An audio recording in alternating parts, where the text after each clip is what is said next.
Hello guys and welcome to this next tutorial. So this is the continuation ng creating a fresh environment. So how to add friends in Facebook the right way. So just for the recap nung nakaraang pinag-usapan natin. Sabi ko yung creating a fresh environment, number one na kailangan natin gawin, you make a group, you make a page, okay? Then we make 3 to 5 dummy FB accounts kasi ito yung gagamitin nating pang-add ng friends. Okay, para hindi ma-block yung main account and para mas marami tayong ma-add sa loob ng isang araw. Okay, next we add 10 friend requests a day. So, para hindi po ma-block yung mga account, mas the best and safe was to add just 10 friend requests every day.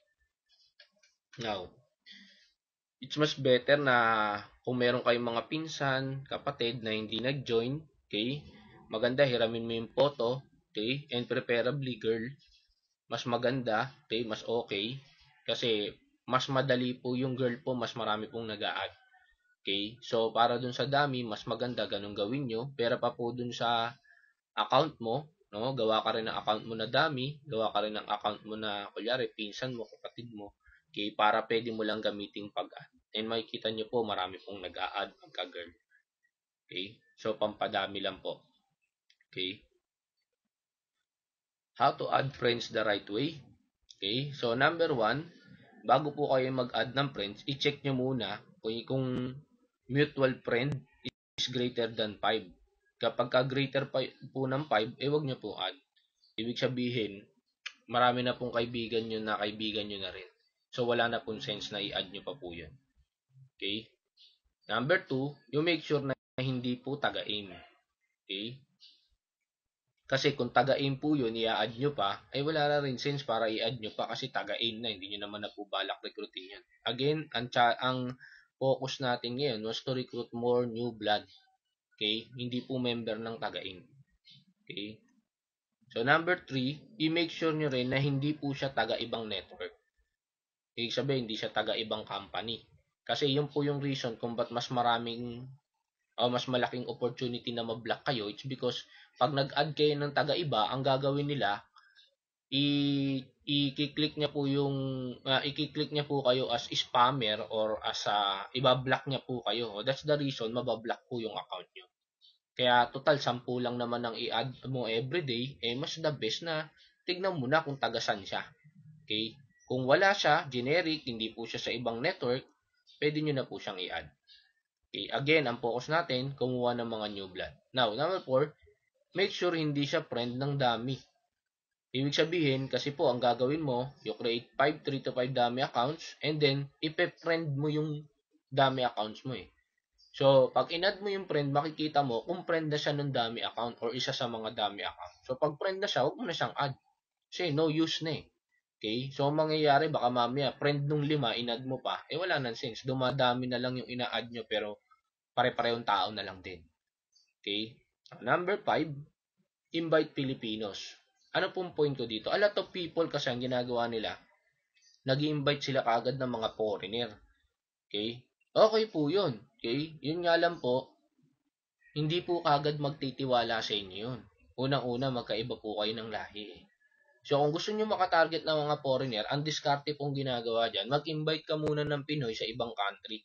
Pag naka-invite ka ng Pinoy sa ibang country, siya na po ang mag invite ng kakilala niyang foreigner.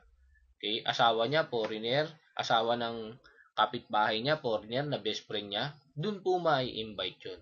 So, huwag ka munang kagad tumarget ng mga foreigner ang mismong i-add mo. Kasi it would be useless.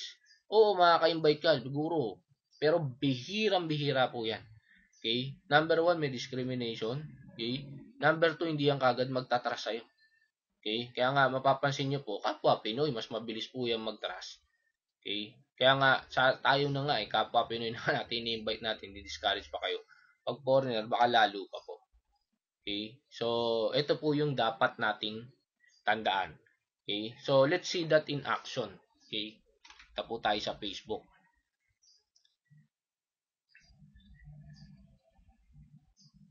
Okay? So, like ito, picture photo ng kapatid ko. Okay? So, kung makikita nyo po, para mapakita ko lang sa inyo.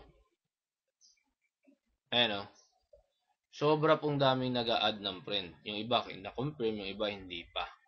So, yes, siya na po ang ina-add. So, yun po yung kagandahan kapag ka po babae. Okay? Kusa ka pong ina-add. And these people, ayan o, one mutual friend, mutual friend, okay, one mutual friend, okay. So, ibig sabihin, roto, pwede ko itong i-confirm.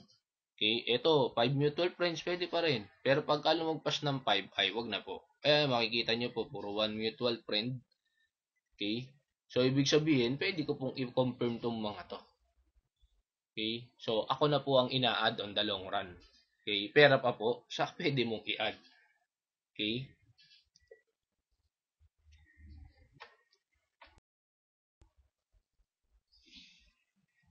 Yan. So, kung titignan po natin, total 10 lang po yung i-add nyo everyday. Okay? Ang gawin nyo po, i-open nyo na. Katulad nito, to mutual friend, pwede po to. O you just open it. Okay?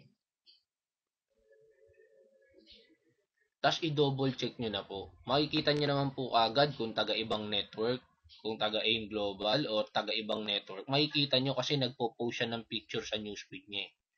Okay, so kung makita mo, ito, press, new blood po to. Ibig sabihin, pwede ko po itong i-add. Okay? Kasi po, mas masarap pong invite yung mga wala pa pong alam sa network or narinig lang yung network kesa dun sa mga taong nag-network na. Okay, makikipagtalo ka na lang po dyan, okay, or makikipag-comparean ka ng marketing plan, which is useless po, waste of time, and at the same time po, yan po yung mga tao na sasali po yan sa mga bago. Okay? At hindi po basta-basta yan na may invite. Kaya, kaysa makag-waste ka ng time dyan, ako, kaya po ang mindset ko palagi maghahanap ako ng gusto, okay, kaysa ipilit ko sa ayaw. Okay? Kaya more on new blood po ang target. So kaya ito, okay to. So I will add this as friend. Okay? So ganun po kasimple. Okay? I-filter out nyo po lahat ng ina-add nyo. Okay? Ito po, another po ito pa. Pwede ko po yan uli add because it's just two mutual friend. Okay? So ang gawin nyo lang uli, i-search nyo. Now, kung makikita nyo po dito, yung sinasabi ko po, makikita nyo po, two mutual friends.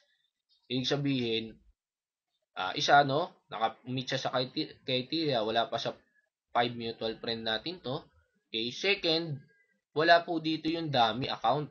Kasi po kapag ka po friend to ng dami account, lalabas dito na yung account mo na dami, makikita mo siya. So kung friend siya ng dami account, huwag mo na siyang i-add. Kasi nandoon na naman siya sa prospect list nung ay sa friend nung dami account Okay? Kaya nga 'di ba sa atin sa network ang unang sinasabi, you make a prospect list.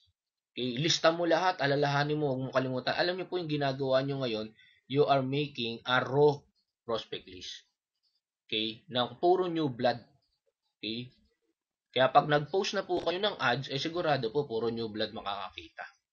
Okay? And ito po yung mga madalas nagtatanong, nag-i-inquire kung paano kumita ng ganyan because wala pa sila totally alam. Naririnig lang nila pero hindi nila alam, okay, kung paano gawin. So, ganun po kasimple. So now, let's go back ulit dun sa slide. Okay, so, ganun po siya kasimple. Okay, so next, where to search for new blood. Okay, ito po, this is the good part. Okay, so, saan po maganda mag-search ng new blood? No? Number one, ayun, like yung ginawa ko kanina is the Facebook suggestion. Okay, sa kanan lang naman Okay, or doon sa nakakaalam na nito, okay, doon naman po sa hindi nakakaalam, yun po yung purpose nito. Number one, we use the Facebook suggestion. Yung sinasuggest po sa right side, yung kaninang mga kiniklik ko. Number two, we search in pages and in groups. Okay, now, isa pong dapat natin tandaan, kasi po ito yung common error na nakikita ko sa iba. Okay, nagjo-join sila sa mga group ng posting ads, okay, how to earn, share your MLM. Alam niyo po, wag po kayong magsasala doon at wag na po kayong magpo-post doon. Okay? Masasayang lang po yung puyat nyo sa kapagod nyo at yung pagpo-post nyo sa sipag nyo na everyday pinopostan nyo yung group na yon. Pero walang nagre-react. Kung may mag-react man doon, ako po kailan pa. Why? It's because para sa akin po, okay, compromise na po kasi yun, na-compromise na yung mga pages and groups na yun. Bakit? Kasi po lahat po ng member ng group na yun nagpo-post ng ads. Sino po re-recruitin mo doon? Kanya-kanya po sila ng ipino-post. The best thing na pwede nyo pong gawin, okay, maghanap kayo ng page or group na wala pong fresh po. Ibig sabihin, wala pong kitaan. Okay? Huwag po kayong mag-post dun sa may kitaan. Kahit doon allowed mag-post, oo, allowed ka mag-post. Magpo-post ka na magpo-post. Pero nonsense yun. Mapapagod ka na lang. Okay? Kasi nga, lahat kayo, may kanya-kanya na kayong pinopost na pagkakakitaan. Okay? And again, kung nasa ibang network yan, nasa ibang online yan, okay? Nasa SWA yan, wala po yan sense nyo kasi hindi nyo po yan ma-invite. Okay? Makikipagtalo lang po kayo again dyan.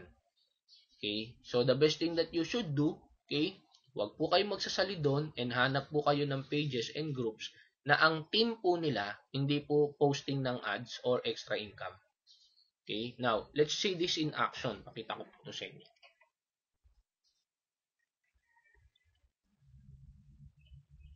Like I said kanina, okay? Ano na natin to? Okay. Ayan, you could use this one. This is the Facebook suggestion. Okay, so kung ano yung sinasuggest, okay, yun nga lang, piliin nyo. Like to, to mutual friend, pwede pa po yan. Okay, so you could add it. Pero, i-check nyo lang, wag po kayong dito mag-add. I-check nyo po muna kung member siya ng ibang network. Now, another sabi ko, you could search in pages. Ganito po yun.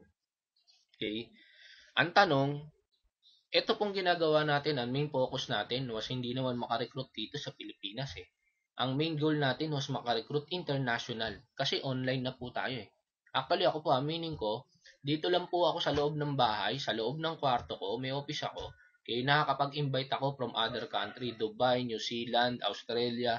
Okay, pero nandito ako sa loob ng bahay ko. Okay, wina one-on-one ko, online din po. Okay, nagse-seminar ako, online din po. Okay? Kaya ang target ko po international, yun din yung gusto kong ituro sa inyo. Why? Unang-una, okay, sobrang dami pong nag-aim sa Philippines. Okay? Pero ang dami pa pong country. Okay? Kung sobrang lalaki na ng kinita ng mga top earner dahil sa Philippines, mas more kung makapag-start ka sa isang country. Okay? So again, targetin mo doon yung Pinoy. Yung Pinoy yung magpakalat doon. Okay? Now, the big question is, okay, saan mo gusto mag-recruit? For example, you want to recruit sa Taiwan. So, hanapin mo lang dito, Filipinos in Taiwan, for example. Okay? So, search mo dito, Filipinos in Taiwan. Okay? So, makikita nyo po may lalabas na group Okay? So, pwede nyo po itong buksan. Okay? Ngayon, pag nabuksan nyo na po itong tatlo na to, for example po, yung tatlong yan, nabuksan natin, pwede mo ka rin pumunta rito. Okay? Dalawa po yan. Dito muna tayo sa una. Find all groups named Filipino in Taiwan. Okay? So, open po natin to. Okay? Ito po yung hindi alam nung iba No? Now, punta po tayo dito. Okay? Ang gagawin nyo po dito, okay? Katulad nito, hindi siya groups lumalabas, no? Ito yung kasing una nating kinilig. Page to. So, pwede nyo po itong i-like Okay? Then, pwede po kayong mag-search dito ng mga tao na member na. Okay? Na nag-like dito. Okay? So, actually, this is a page kasi mamaya papakita ko po sa inyo sa page kung paano gawin. Okay? So, ito po yung inopen natin, group. Okay? So, ibig sabihin po, dito po kayo, okay, mag-join. Okay? Why? Kasi po, wala po itong kitaan. Okay? Samahan po to ng mga Pilipino sa Taiwan. So, you could join this group. Yun nga lang po, bawal po mag-post dyan. O yung iba po, pag nag-post ka dyan ng ads, iba-block ka nyan. So, ang goal mo, makapasok ka po sa loob, okay? At makita mo lahat ng member, then doon ka po mag-search one by one. Katulad nito, tingnan ko po to. Filipino workers in Taiwan. So, i-click ko po yan. Okay? Ako, member na po ako dito. Okay, nakapasok po ako dito, pero ang purpose ko dito, hindi mag-post ng ads. Ang purpose ko po dito, i-click yung members, okay, at dito po ako ngayon magse-search ng mga friends. Okay, na hindi ko pa po mutual friend. Pero at least, alam ko, nasa Taiwan po siya. Okay, So like ito po isa sa account ko, ibig sabihin, nakapasok na po dito yung isang dami account ko. So picture naman po to ng girlfriend ko. Okay? So yun, isa sa dami account ko. So ang gagawin mo, papasok ka lang dito, then mag-a-add ka ng tao na galing dito. At least makaka-recruit ka na sa Taiwan. But the best thing you should do, still, i-open nyo po yung account. Huwag po kayong add ng add. Kailangan nyo po munang makita, again, yung 5 rule natin, friend ba ng dami, katulad po ito. Ito yung sinasabi ko po. Friend na po siya nung dami, so hindi ko na siya kailangang i-add. Okay? Kasi friend na siya nung dami. Or, okay, taga-aim ba? Okay? Yan, so katulad po nito, nasa ibang network po siya. Kung siya kaya nasa ibang network, so no need to add this one. Hanap ka na po ng iba. Okay, at least hindi po nabavirus or nagkakaroon ng mga na-add na friend yung mismong account mo at yung mismong mga group and pages mo nang nasa iba. Okay? Hindi ka rin mabablock. Kasi ito, isa sa magbablock sa'yo, just in case. Okay? So, again, how to search in pages naman po tayo. Okay? So, balik tayo doon. For example, OFW Australia. Okay? So, let's go to pages. Okay? Kumbaga, mag-search naman tayo ng pages. Okay? So, click natin yan. So, ayan. Ito po yung pages. Okay? So, makikita nyo na po yung mga OFW sa Australia. Ang gagawin nyo lang, i-click nyo po to. Ayan. Okay? So, makikita nyo po rito, 221 like this. So, makikita nyo po kung sino nag-like nito. So, just click this one. Okay? So, ito po yung mga nag-like. So, ibig sabihin, katulad nito, isang taga-aim. Huwag nyo pong i-add yan kasi taga-aim na yan. Okay? Ito po, work at KFC Philippines. So, nag-join lang siya dyan. Okay? So, tignan nyo po, kasi meron pong iba rito na hindi lang nabago yung details, pero ang totoo, nasa Australia po sila. Okay? So, you could add these people. Basta ang i-check nyo lang, isa, hindi taga-aim. Ang mutual friends, wala pang 5. Hindi friend ng dami account mo. Okay? And that's the time makakapag-invite ka po ng mga nasa Australia. Okay? Starting with these people. Actually, kaya nila nilike yung Australia na yan. Ibig sabihin, in fact, baka nandun sila or may friend sila na nandun or may pinsan sila na nandun. So, ibig sabihin, these are the people na magiging link mo, okay, para makapag-invite dun. Okay? So, that's the way, okay, you search for new blood. So, ganun lang po kasimple. Okay? Impact kasi baka yung trick na to hindi alam nung iba. Pero at least now, napanood nyo na, you could apply it. Okay? So, kung hirap na kayo maghanap ng mga bagong member, okay? Guys, just follow this instruction. Okay? A lot of people, like merong isang bumili sa atin, no, na nakausap ko, ang ginagawa niya naman po, nagpo-post po siya ng how to add more downlines dun sa vlog niya. Okay? Meron siyang ebook, how to add more downlines. Okay? Actually, ako po sinasabi ko, this will not work for you. Magkaiba po kasi yung affiliate marketing sa network marketing. Okay? I'm not against with that, pero iba po kasi yung market nun, iba po ang market mo. Pag taga-aim ka, ang market mo, new blood, hindi po networker. Okay? Kag affiliate marketing ka, may binebenta ka na something, or ayun, katulad nun, yung book na binebenta or binibigay was how to sponsor more downlines. It's because ang target niya po, hindi mo target yung new blood dun. Kasi sponsor more downlines. Ibig sabihin, ang target ng tao was magturo dun sa mga katulad nyo na networker kung paano mag-sponsor. So, ibig sabihin, pwede niya pong gamitin yun para sa inyo kasi ang market niya po was networker. Pero kayo po, kung gagamitin nyo yun at ilalagay nyo sa vlog na binili nyo po sa amin or sinubscribe nyo po sa amin, magiging useless po sa inyo yun. Bakit? Kasi po, ang market mo po, hindi po yung mga member na. Ang market mo po, okay, was yung mga new blood. Kaya pag nilagay mo po doon how to sponsor more downlines, ay iiwasan po ng tao yung vlog mo. Unang-una, bakit? Ayoko nga ng networking. Ayoko nga ng magre-recruit tapos nakalagay dyan sa vlog mo how to sponsor more downlines. Okay? Ang magsasubscribe lang dun sa email listing na yon was yung mga taong nasa ibang network. para malaman kung paano sila magre-recruit. Pero hindi para magpa-recruit sa AIM, kundi para mag-recruit sa sarili nilang network. So that would be useless. I'm not against with that book. Actually, napakaganda po no, mas maganda po matuto kayo doon. Okay? And then natuto kayo doon, then you use these tools para ipakalat. I'm just suggesting na magkaiba po kasi ng market. Iba yung market niya, iba rin yung market nyo. Kaya po ito, sabi ko nga sa kanya, sis, tignan mo na lang tong ginagawa ko kasi ito, para to sa network. Ang target mo dito, new blood, yung walang alam sa network. Uumpisahan mo palang posan ng mga cheque, ng mga proof. Okay, dito ka mag-start. Okay, so sana po, ako po sa akin, suggestion lang yun, pero kung yung pa rin po ang diskarte nyo, wala po akong magagawa.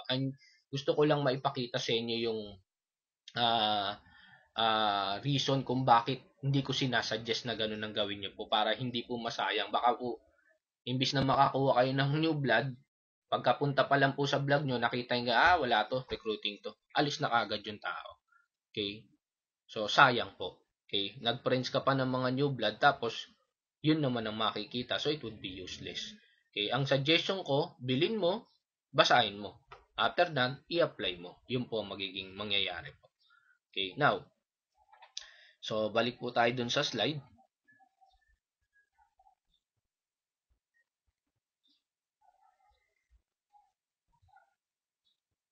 Okay. Now, with this strategy, you will never run out of people to invite. Okay? Kaya po yung maganda, yun po yung maganda sa online. Sa offline, magli-list ka 100 na kakilala mo na, yung iba hindi mo makita at yung iba hindi mo rin makita sa FB. So why waste time? Okay? If there are a lot of people na nandyan sa Facebook. Okay? Kaya nga po dati marami nakikipagtalo sa akin, sabi sa akin, pare hindi lahat ng tao may PC. Okay? Sabi ko, pero pare, kahit taga-squatter may Facebook. Doon po siya napaisip. Sabi niya ba, ano? Okay? Ibig sabihin, yung mga tao, kahit walang computer, nakakapag-Facebook, may sariling Facebook account. Ibig sabihin, nagre-rent ng computer, may paraan. Okay? Lalo po ngayon, di ba? Ang dami na pong mga plan sa cellphone, nag-o-offer sa mobile, okay, ng free Facebook. In fact, Globe and TM is giving free Facebook. Okay? So, ibig sabihin, ang kagandahan po nito, okay, pwede mo pa rin gamitin yung Facebook. Okay? And since pwede nating i-integrate yung vlog sa loob ng Facebook, pwede mong ibato yun sa kanila. Okay? So, yun po yung kagandahan ng vlog po natin. Second, it's because yung vlog po natin mobile ready. Ibig sabihin, kahit sa cellphone tignan, okay, or sa cellphone ka mag-share, magagamit mo. Okay? Now, dito po sabi ko, there are strangers, or ang tawag nga po natin sa network dyan, so as friends you do not know yet. Okay? So, they are still friends you do not know yet. Okay? So, yung kanina pong mga strategy na tinuro ko was how to find these new friends through that stranger. Okay? Kaya suggestion ko, you don't be afraid to be rejected by your common friends. Why? Kasi sobrang daming tao po na may invite. Okay? If alam mo lang kung paano yung tama na gagawin. Actually, there are a lot of people using Facebook, okay? But there are minor mistakes na hindi po nila napapansin. Like kanina po yung in-explain ko na nagjo-join sa mga posting ads and so on, etc. So, yun yung minor na mga errors na nagagawa mo na yun nagpapatagal sa'yo. Okay, so ito po, hinimay ko na po with the first and the second video, okay, kung paano po mag-add ng new blood. Okay, so, you like our page, okay, Online Marketing for AIM Global, okay, so dito po makikita nyo po lahat yung mga tutorials na ginagawa ko, okay. And at the same time po, okay, dito rin po ako mag-a-add ng mga pictures ng vlog, okay. Yung mga susunod naman po na tutorial ko, ipapakita ko kung paano gagawing mas simple yung pag-share sa Facebook. Okay, this will make your life easier. Okay, yun po yung pwedeng gawin ng vlog. Okay, and this is the perfect marketing tool, okay, para makapag-sponsor ka internationally, okay, and how to use the blog. Yun po yung mga tutorial naman na gagawin ko. Kaya doon po sa mga nakabili, okay, ito po yung unang dapat na gawin nyo, okay, para magamit nyo po ng mas maganda po yung blog. Pag-share nyo po. Okay, so yun naman po yung susunod na gagawin natin, how to use the blog. Okay, so with that, I end this tutorial.